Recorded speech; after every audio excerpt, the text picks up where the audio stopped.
আজ 15 এপ্রিল 2026। বিশ্ব রাজনীতির মঞ্চে এমন কিছু ঘটনা ঘটেছে যা শুধু চাঞ্চল্যকরই নয়, ভবিষ্যতের জন্য ভীষণ অশনি সংকেত বহন করছে।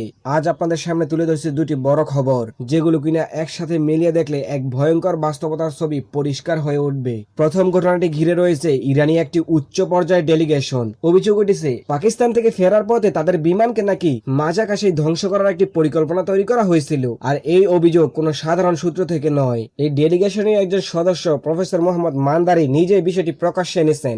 লেবাননের সংবাদ মাধ্যম আল মায়াদিনকে দেওয়া সাক্ষাৎকারে তিনি জানান, ইসলামাবাদে যাওয়ার সময় থেকেই তারা হুমকির মধ্যে ছিলেন, কিন্তু ফেরার পথে পরিস্থিতি আরো ভয়াবহ রূপ নেয়। তাদের কাছে নির্ভরযোগ্য তথ্য আসে যে আকাশপথে হামলার প্রস্তুতি নেওয়া হচ্ছে, যেখানে আমেরিকার যুদ্ধ জাহাজ ও মিসাইল প্রস্তুত ছিল তাদের বিমানকে টার্গেট করার জন্য।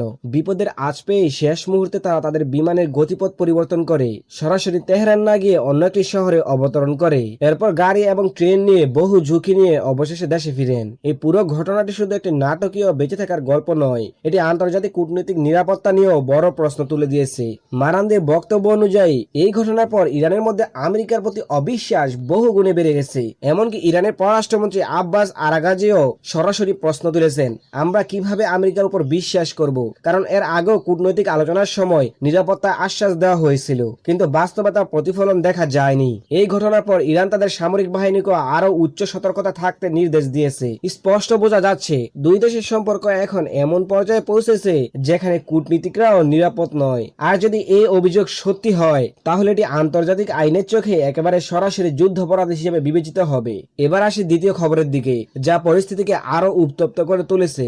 ইসরায়েলের প্রধান গোয়েন্দা সংস্থা মোসাদের প্রধান ডেভিড বার্নিয়া সম্প্রতি একটি বিস্ফোরণ মন্তব্য করেছেন। তিনি প্রকাশ্যে জানিয়েছেন, ইরানে তাদের মিশন এখনো শেষ হয়নি, বরং সেটি চলবে যতক্ষণ না সেখানকার বর্তমান সরকারকে সরানো যায়। তার ভাষায়, যুদ্ধের সময় মোসাদের এজেন্টরা তেহরানের ভিতরে সক্রিয় ছিল এবং তারা ইসরায়েলি বাহিনীকে গুরুত্বপূর্ণ গোয়েন্দা তথ্য সরবরাহ করেছে।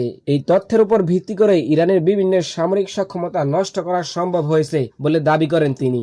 সবচেয়ে উদ্বেগজনক বিষয় হলো, তিনি পরিষ্কার করে দিয়েছেন মোসাদের লক্ষ্য শুধু প্রতিরক্ষা নয়, বরং ইরানের রাজনৈতিক কাঠামো বদলে দেওয়া। অর্থাৎ এটি একটি দীর্ঘমেয়াদী পরিকল্পনা যা সরাসরি একটি দেশের অভ্যন্তরীণ ক্ষমতা কাঠামোকে লক্ষ্য করে। এইদিকে ইসরায়েলের প্রধানমন্ত্রী বেঞ্জামিন নেতানিয়াহু একই সুরে কথা বলছেন। তিনি দাবি করেছেন তারা একটি বড় বিপদ ঠেকিয়েছেন এবং ভবিষ্যতে এমন কোনো হুমকি সহ্য করা হবে না। তার বক্তব্য স্পষ্ট, ইসরায়েল কোনোভাবে আপোষের পথে হাঁটতে আগ্রহী নয়। এই দুইটি ঘটনার মধ্যে একটি অদ্ভুত মিল রয়েছে। এইদিকে শান্তি আলোচনার কথা বলা হচ্ছে, অন্যদিকে চলছে একটি গোপন পরিকল্পনা, হুমকি এবং শক্তি প্রদর্শন। পরিস্থিতি এখানেই শেষ নয়। ইরান সম্প্রতি আমেরিকার বিরুদ্ধে সমুদ্র দস্যুতার অভিযোগ তুলেছে।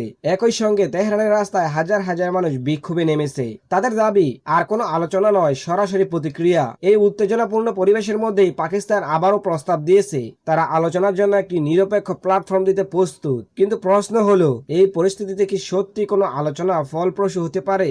সবশেষে পুরো বিষয়টি যদি ঠান্ডা মাথায় বিশ্লেষণ করা হয়, তাহলে একটি বিষয় পরিষ্কার, বিশ্বের রাজনীতিতে শান্তি শব্দটি অনেক সময় শুধু একটি কৌশল। বাস্তবে চলছে ক্ষমতা দখলের খেলা, যেখানে প্রতিটি পদক্ষেপই হিসাব করে নেওয়া হয়। একদিকে আলোচনার টেবিল, অন্যদিকে গোপন হামলার পরিকল্পনা। এই দ্বৈত নীতি আজকের বাস্তবতা, আর মোসাদের প্রধানের বক্তব্য সেই বাস্তবতাকে আরো খোলাখুলিভাবে সামনে নিয়ে এসেছে। আমার ব্যক্তিগত বিশ্লেষণে বলছি, এই সংঘাত শুধু মধ্যপ্রাচ্যের মধ্যে সীমাবদ্ধ থাকবে না, এর প্রভাব ধীরে ধীরে পুরো বিশ্বে ছড়িয়ে পড়তে পারে। অর্থনীতির, রাজনীতি সবকিছুই এর দ্বারা প্রভাবিত হবে। এখন প্রশ্নটা আপনাদের কাছে, আপনারা কি মনে করেন আমেরিকা এবং তার মিত্ররা কি সত্যি শান্তি চায়, নাকি এটি বৃহত্তর কোনো পরিকল্পনার অংশ? ভাবুন, বিশ্লেষণ করুন, কারণ ভবিষ্যতের পৃথিবীটা হয়তো এই ঘটনাগুলোর উপরই নির্ভর করছে।